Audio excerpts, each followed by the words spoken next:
Hi dear students, welcome back to the channel. आज हम 9th class की bio का चैप्टर नंबर 9 डिस्कस करने जा रहे हैं, जो कि है ट्रांसपोर्टेशन। आप यकीनन सोच रहे होंगे कि सर ट्रांसपोर्टेशन बायो में कहाँ से आ गई। ट्रांसपोर्टेशन तो वैसे कंट्रीज़ के बीच में होती है, इंपोर्ट और एक्सपोर्ट होती है, या एक मुल्क जो है दूसरे मुल्क को चीज़ें बेच के देता है।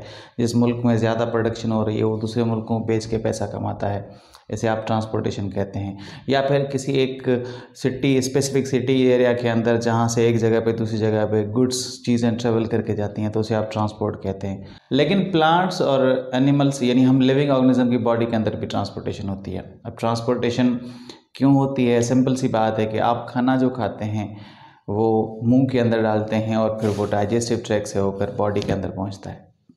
लेकिन एनर्जी तो सभी पार्ट्स को चाहिए ना। एनर्जी पैरों को भी चाहिए, एनर्जी हाथों को भी चाहिए, एनर्जी बालों को भी चाहिए, एनर्जी दिमाग को भी चाहिए, सभी पार्ट्स को एनर्जी चाहिए। क्या आप वहाँ अलग अलग खाना डालते हैं अंदर?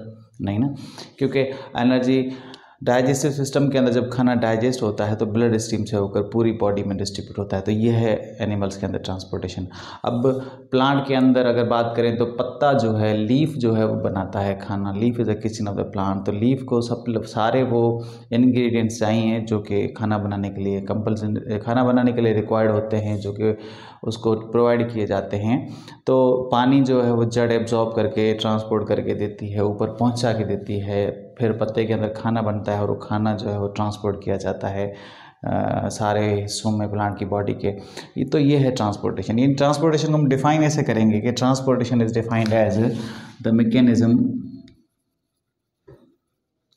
Of movement of required molecules.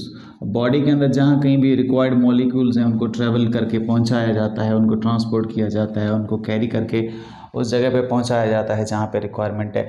या फिर हमारे बॉडी के डिफरेंट सेल्स, टिश्यूज़ और ऑर्गन्स के अंदर जो है वो वेस्ट मैटर बनता है, तो वहाँ पे यानी बॉडी के डिफरेंट एरियाज़ में जो है वेस्ट मैटर बनता है, उस वेस्ट मैटर को वहाँ से कैरी करके, जैसे सेल के अंदर कार्बन डाइऑक्साइड बनती है तो वो कार्बन डाइऑक्साइड ट्रैवल करके लंग्स तक पहुँचाई जाती है, वहाँ से हम एक्सक्रेट आउट करते हैं। तो इस तरह वेस्ट मैटर की मूवमेंट भी ट्रांसपोर्टेशन में कहलाती है, वेस्ट मैटर मूवमेंट। तो transportation is defined as movement of required molecules और waste matter towards the different parts of the body is called transportation. Transportation की डेफिनेशन बहुत ही सिंपल, आसान है, आपके लिए क्लियर हो चुकी होगी। ट्रांसपोर्टेशन यानी मूवमेंट ऑफ मॉलिक्यूल्स। अब मॉलिक्यूल मूव कर रहे हैं, एक जगह से दूसरी जगह पे ट्रेवल करके जा रहे हैं, तो उनको कैरियर भी चाहिए। जैसे हमारी बॉडी के अंदर ब्लड मोस्टली कैरियर है। ब्लड जो है वो सारी चीज़ें उठाकर फूड भी पहुंचाता है, हार्मोन्स भी पहुंचाता है, फिर गैसेस भी ट्रैवल करके उनको कैरी करके पहुंचाता है।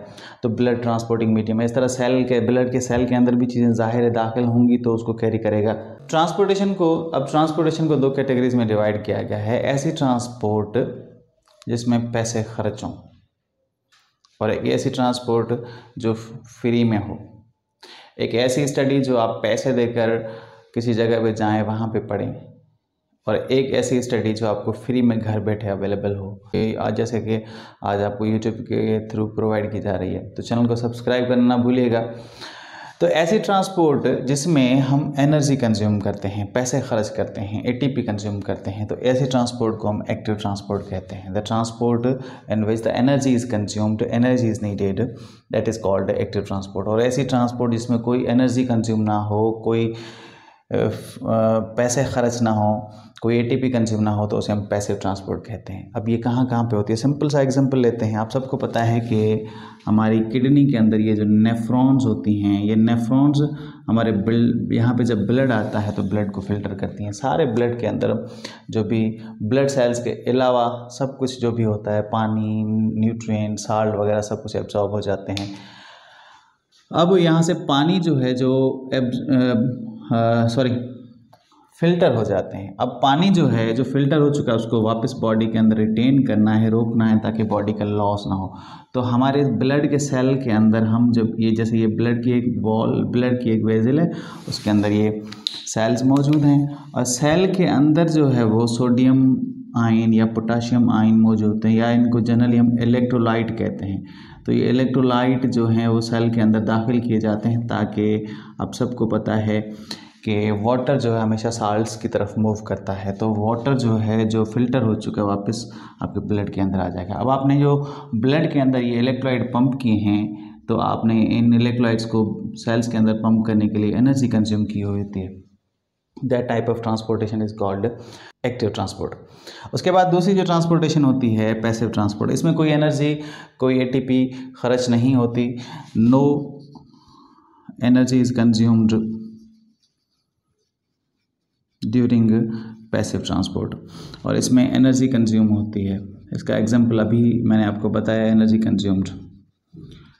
ठीक है, यहाँ पे सिंपल सा एग्जांपल एक और ले लेते हैं कि मिसाल के तौर पे गाड़ी एक हाइट पे खड़ी है, टीले पे खड़ी है, अब वहाँ से नीचे जा रही है, तो उसको कुछ एनर्जी, पेट्रोल, फ्यूल खर्च नहीं करना पड़ेगा, बस आपने फ्री कर देनी है, गाड़ी खुद ही नीचे जाकर पहुँचेगी, उसमें कोई एनर्जी कंज्यूम नहीं है, आप उसे पैसिव ट्रांसपोर्ट कह सकते हैं।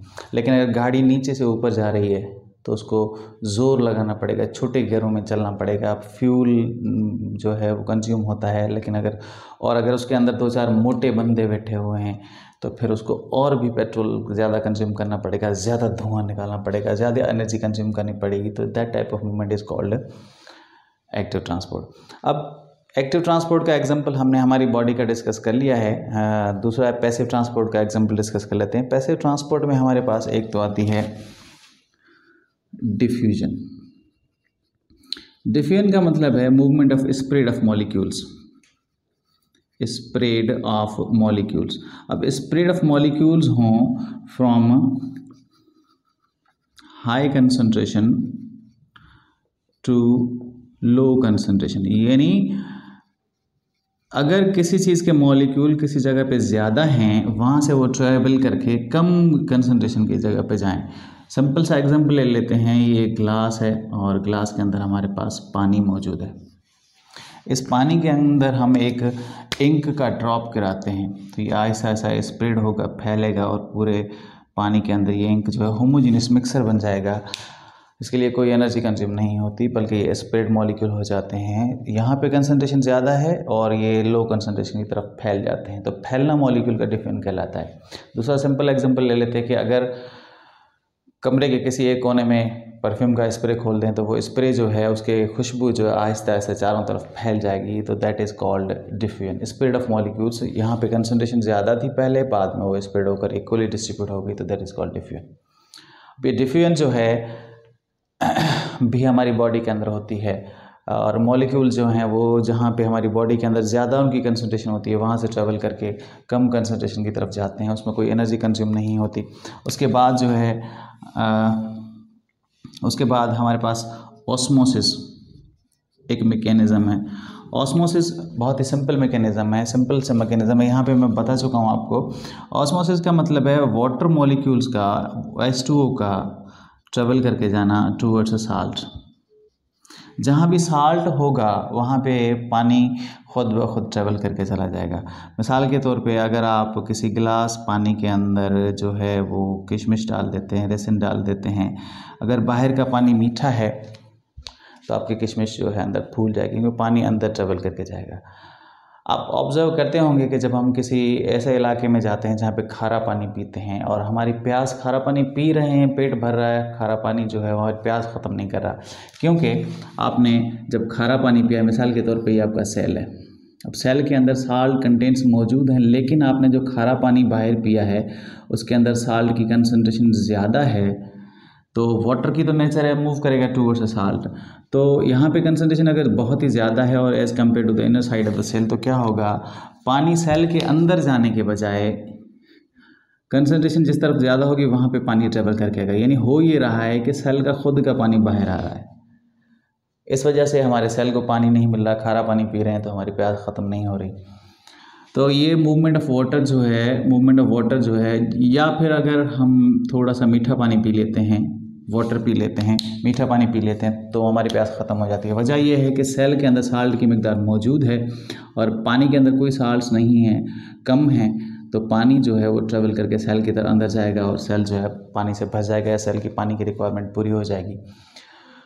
इसे हम ऑस्मोसिस कहते हैं। ये मोस्टली जो है हमारी बॉडी के अंदर होता है। दूसरा एग्जांपल आपको मैं बताऊं कि मीठे पानी की मछलियां जो होती हैं वो पानी पीती नहीं है, बल्कि उनके खुद सेल जो है इस पानी को सोख कर लेते हैं पानी को अंदर, क्योंकि उनकी बॉडी के अंदर उनको साल्ट तो वैसे बैलेंस करके रखना होता है। तो बाहर का पानी जो है वो as compare to inner side of the cell उसकी कंसंट्रेशन जो है वो कम है, तो पानी के मॉलिक्यूल्स ट्रेवल करके सेल के अंदर चले जाएंगे। जब सेल पानी से भर जाता है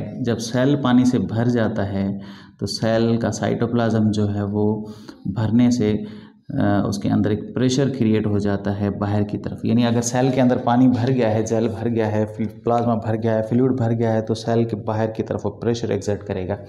इस प्रेशर को हम टर्गर प्रेशर कहते हैं। ये टर्गर प्रेशर जो है वो प्लांट्स के अंदर मैकेनिकल सपोर्ट प्रोवाइड करता है, ताकि उनके सेल स्ट्रॉन्ग होकर खड़े हों और उनको मैकेनिकल सपोर्ट प्रोवाइड कर सकें, उनके सेल स्ट्रेंथन होते हैं टर्गर प्रेशर की मदद से। और इस कंडीशन को हम टर्जिडिटी कहते हैं। ये भी जो है सेल का भर जाना, ये भी ट्रांसपोर्ट में आता है। सेल के अंदर टर्गर प्रेशर का बढ़ जाना भी ट्रांसपोर्टेशन का एक पार्ट है। ओवरऑल टॉपिक में चीज़ों को समेटते हैं कि transportation is movement of molecules, required molecules with in the body of living organism is called transportation. और ये हम सब लिविंग ऑर्गेनिज्म की बॉडी के अंदर होती है, क्योंकि हमारी बॉडी के अंदर डिफरेंट मटेरियल्स डिफरेंट प्लेसेस पे रिक्वायर्ड होते हैं। उनको ट्रैवल करके, उनको कैरी करके उनको पहुंचाना होता है, ताकि उनकी नीड्स पूरी हो सकें। ट्रांसपोर्टेशन बहुत ही इंपॉर्टेंट है। अगले टॉपिक में इंशाल्लाह ट्रांसपोर्टेशन ऑफ प्लांट्स हम पढ़ेंगे, फिर एनिमल्स क्या टॉपिक भी डिस्कस करेंगे। तो आज के टॉपिक को यहीं पे एंड करते हैं। चीज़ें आपको आसान लगी होंगी, उम्मीद है आपको पढ़ने में मज़ा आया होगा। मिलते हैं फिर अगले टॉपिक के साथ। Welcome to my YouTube channel.